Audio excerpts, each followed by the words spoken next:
Liz, thank you so much for just sitting down with me today and sharing your story. I first heard your name a few years ago when I came back to Australia, and we have children in the same school community. And I first heard your name in regard to Conor, your son, who's now passed away. And you have been such an inspiration to so many people. And I just really know that your experience will be so inspiring and helpful to many, which is why I wanted to sit down with you. So thank you. And I'd just love to start by asking, can you just share with me and for those who are watching the experience of finding out that your beautiful oldest son had brain cancer? So Conor was 17. He was the eldest of 3 children. He was a very good student. Academics came very easy to him. So he was pursuing in Melbourne a 3-4 legal studies course, which was fairly rigorous, and he was doing extremely well in it through about halfway through the year. So the second half of the year, his grades started dropping off. His teacher in that course was concerned, as was I, and I think Conor himself was concerned. He didn't quite understand what was happening. His memory retention, which had been phenomenal before this, was all of a sudden not as good. His writing, he was worried because in this exam there's a lot of it is handwritten, and his writing, he wasn't able to write as quickly.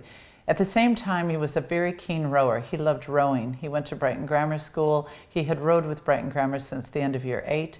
His dream was to row for the first 8, which is quite a coveted position, something you have to work incredibly hard to get. He was 6'3", and for as bright as he was blessed with being incredibly strong. And he was strong in his spirit himself. So the hard work of rowing really appealed to him. His eye-hand coordination was never a strength, so he was never sort of a standout on the footy field or the cricket field, but something like rowing, which required a lot of concentration, a lot of hard work, determination, and strength, he had that. So that was something he loved, but he kept falling. They were doing a single sculling trial, and he kept falling out of the boat. All this was happening around October of 2011. So the exam was looming, the selections for the rowing was looming. There was a lot of stress. We thought he might be depressed. We were concerned that it was something. We kept going to the doctor. We went to the doctor several times, but no fever, no virus.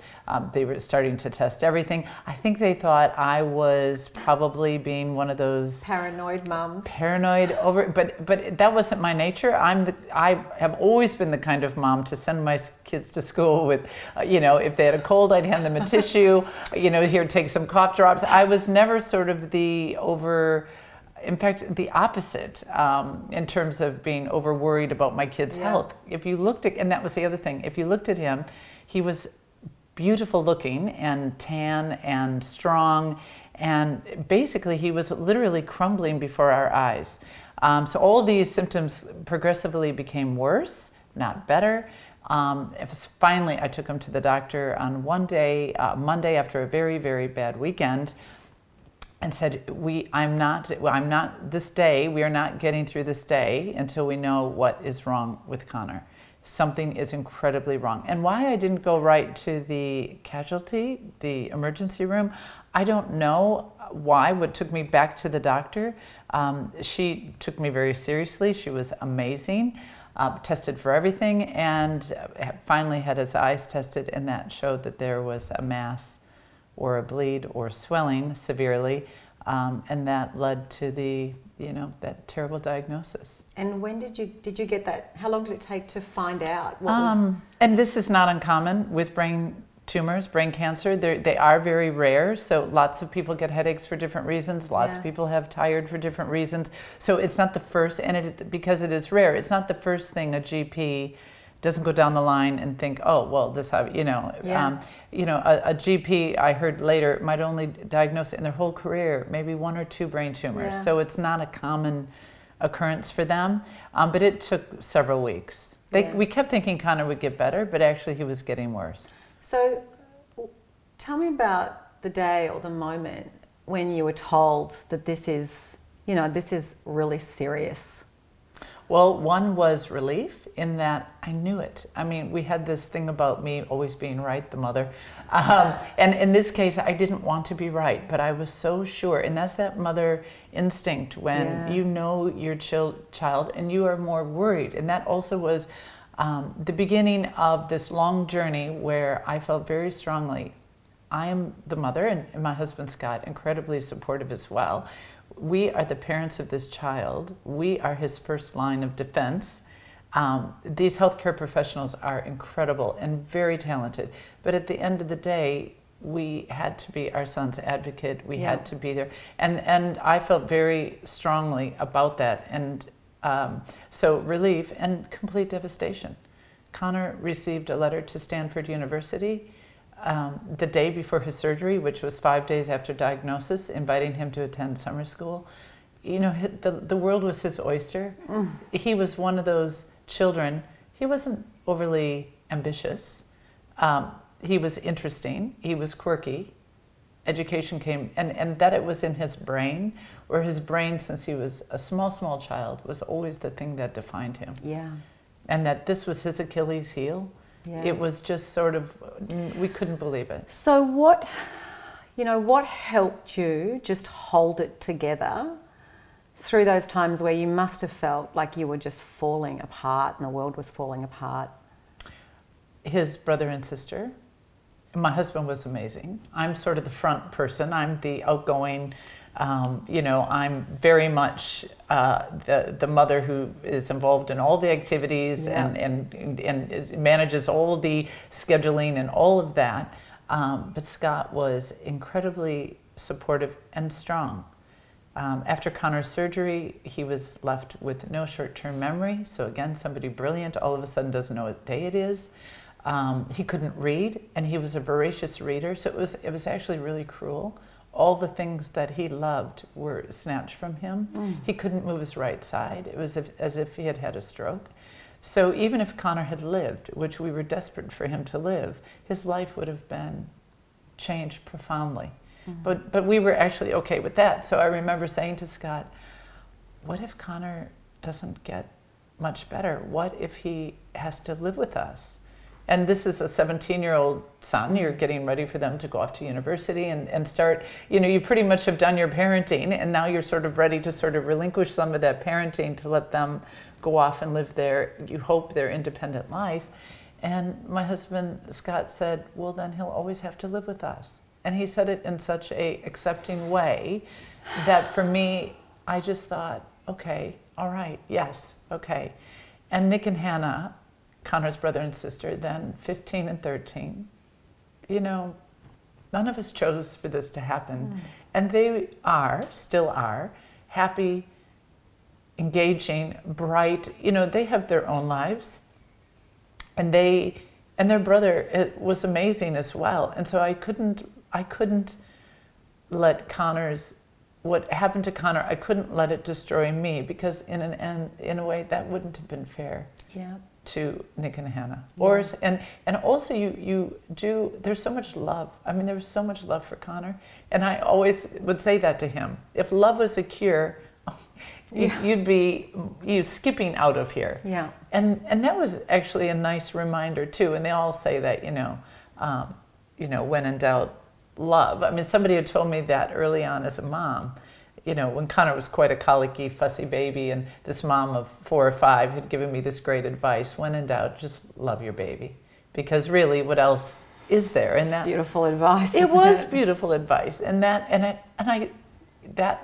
sort of played all through being a mom. When in doubt, just love, because really, a lot of this is out of your control. Yeah. But that felt good to love, and Conor was also receptive of that. He was 17, turning 18. Again, his peers were, going out, having fun, and he was sort of stuck with me. But he was a great companion through all of that. He was very funny as well.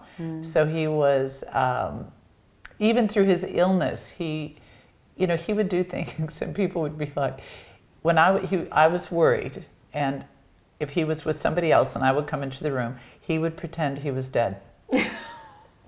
And people, this was dark humor, which he knew but in a way, him joking made me feel better. Yeah. But that's sort of how he was through his whole illness. That, and he was very philosophical as well. Yeah, I was going to ask you, how did he come to terms and reconcile himself with the reality of his illness and the prognosis of it too?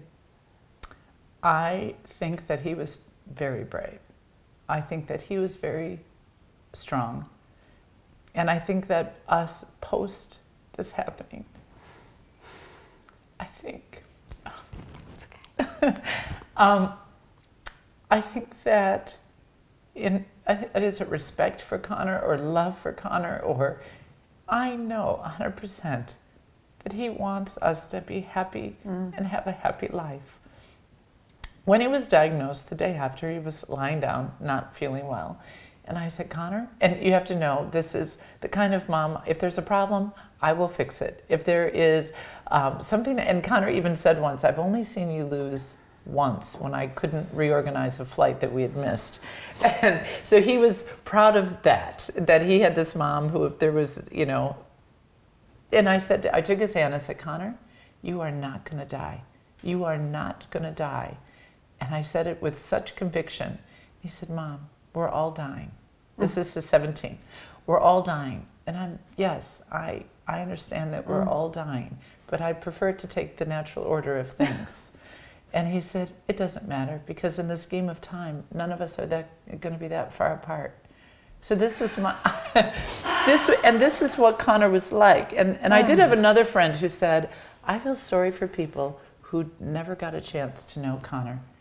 And I get that too, because he had something. I would insist something be one way, and he would absolutely be like, no. Why? So he stretched and pulled me as a mom, our whole relationship. Yeah.